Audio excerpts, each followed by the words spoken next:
எதற்காக நம்ம வந்து பழைய சோறு சாப்பிடணும்? பழைய சோறு என்பது என்ன? இன்னைக்கு வடித்த சாதத்தை கொஞ்சோண்டு சாதத்தை எடுத்து ஒரு கிண்ணத்தில் வச்சு அது மேலே தண்ணி ஊற்றி நம்ம ரூம் டெம்பரேச்சரில் வச்சு ஒரு 16 ஹவர்ஸ் கழித்து அடுத்த நாள் காலையில் 10 மணிக்கு எடுத்து சாப்பிடுது. அந்த தண்ணியும் சாப்பிடணும், அந்த சாதத்தையும் சாப்பிடணும். எதற்காக இதை சாப்பிடணும்? இதனால என்ன பெனிஃபிட்? இப்படி சாப்பிட்டோம்னா நமக்கு வந்து இந்த இன்ஃப்ளமேட்டரி பவுல் டிசீஸ் இந்த இங்கிலீஷில் சொல்வது, அதாவது அல்சரேட்டிவ் கொலைட்டிஸ், குரோன்ஸ் டிசீஸ்லாம் வராது. ஏன் வராது? ஏனென்றால் இதில் rich source of probiotic, pro and prebiotic both are present.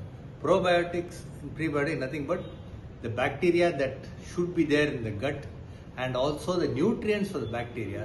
All these are present in fermented rice or பழைய சோறு. இதை நம்ம சாப்பிட்டோம்னாக்கா இன்ஃப்ளமேட்டரி பவுல் டிசீஸ், டயரியா, வயிற்றுப்போக்கு, இரிட்டபிள் பவுல் இதெல்லாம் வராது. அதனால் பழைய சோறு தினமும் சாப்பிடுவது நல்லது. சின்ன quantity of fermented rice is essential to maintain the gut bacterial flora. இது இல்லாமல் நம்மளால் வாழ முடியாது. இப்போ அமெரிக்காலேயே இது பழைய சோறை வந்து சூப்பர் மார்க்கெட் விற்க ஆரம்பிச்சிட்டாங்க fermented rice ஆக. அதனால் நம்ம ஏன் fermented rice பழைய சோறு சாப்பிடக்கூடாது? That's it.